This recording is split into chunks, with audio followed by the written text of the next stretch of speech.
So in today's video, I'm going to show you how to paint these sort of loose watercolor poppies in Procreate. After that, I'll paint a few flowers and make a bouquet, and then we can print it out on my Canon Pixma. As usual, I'll list the brushes I'm using in the description. And to start painting, we need to grab this magenta tone first, so I'll do a long press. For the brush, I'll use the smooth dry round. And the size is pretty important. I'm using it a little bit small, and then I'm painting with kind of a lot of pressure. And I'm basically going to start by making a sort of one stroke, almost U-shape kind of thing like this. And you can kind of rejoin it at the end if you want, but I like to leave it kind of open. And then when you lift off the brush, make sure you lift it off on the top area here, because it's going to kind of drop a bunch of pigment. And that's just the nature of this brush. So if I press hard, it ends up a bit light, but then as I lift it off, it sort of increases the pigment density. So all I did is I just made the shape, but I made sure I lifted off the brushstroke in this area just so it came out darker.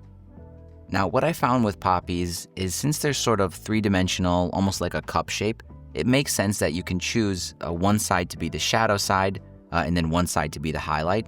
So for the highlight, I'm going to grab this beige tone. And I'm going to switch my brush to one of these wash brushes. I think the blooming one is good. And I'm just going to very lightly kind of scribble on the highlight area here and just add this kind of beige tone in.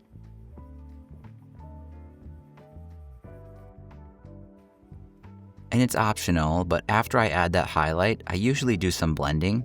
So I'm going to switch my brush to the background water blender, and I'll just mix the colors around a little bit just to make it more interesting.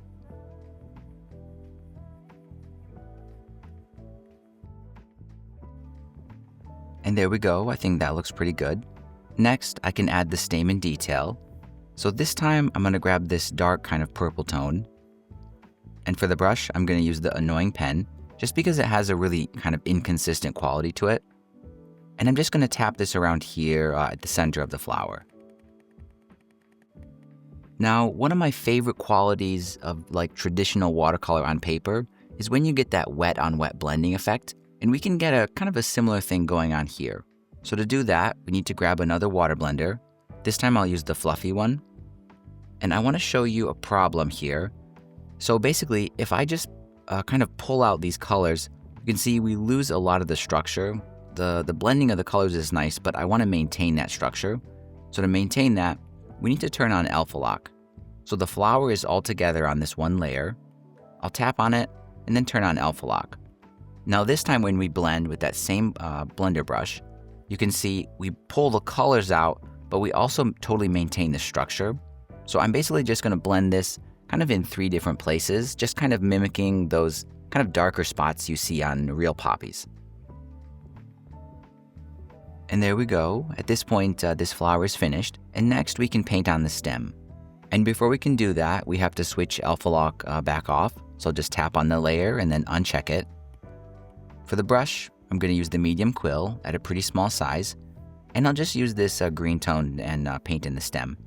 Now, where the stem sort of goes behind the petals, I'm going to paint over it a few times just to darken it. And then since they sort of touch a little bit, I'll use the water blender to smooth that transition and just make this a little bit more interesting. And there we go, this simple poppy is finished. Next, I want to show you how to paint like a bud, one of these flowers that hasn't opened yet. So I'm going to continue with the same brush and the same color and just make a stem and a little bulb shape at the end like this. I'll also go over it a couple of times in the shadow areas just to darken those. After that, I'll go back and grab that magenta tone and just add a little bit at the tip. And then I'll blend the transition with the fluffy water blender.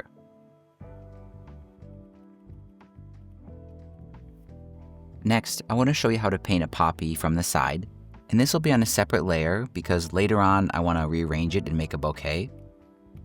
And the process is pretty similar. I'll start by grabbing this magenta tone, and I'll go back to the smooth dry round. And these poppy flowers are very bowl-shaped, so I'm going to use a slightly larger brush size and just make a bowl shape like this. There we go. And then I'll lift off at the bottom just to darken that.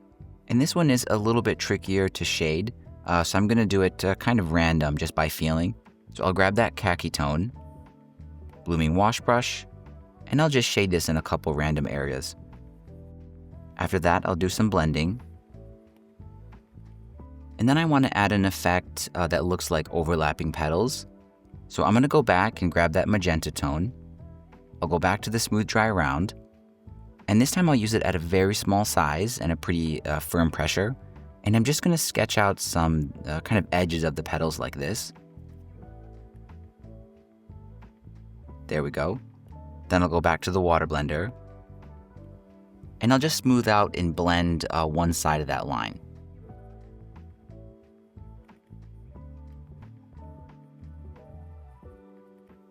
After that, I'll switch to the eraser brush, set to the fine liner pen, and I'll just sort of refine the ends of the petals just so they look a little bit more defined.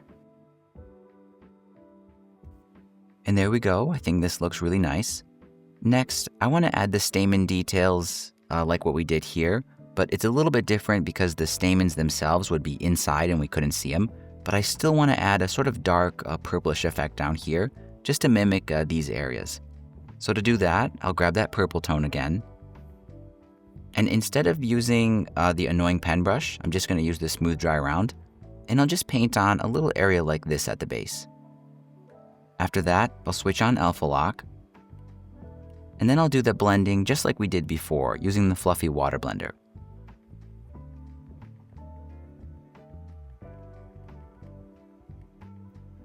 And now to finish this up, I'll just add the stem. Again, I have to switch off Alpha Lock before I can paint that on.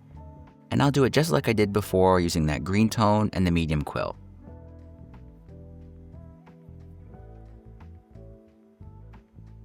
And then to combine these into a bouquet, I'll just move this kind of side flower here into position. In a few places, it overlaps with a little bit of transparency that I don't like. So I'm just going to go through and erase those areas just to hide them. And since this bouquet looked a little bit incomplete with these two open flowers, I decided to add in a third one. And just like that, this simple little bouquet is finished. And here's the final result, printed out on my Canon Pixma. And I've got a video that explains my printing process, and I'll put a link to that at the end of this one. But after I printed it out, I thought it would be nice to add a little bit of gold detail. So I just made some little gold dots just on the stamen details just to act as highlights. And that pretty much wraps it up. As usual, please leave a comment if you made it to the end of this video. And here's a printing tutorial and another flower tutorial that I think you'll love to watch next.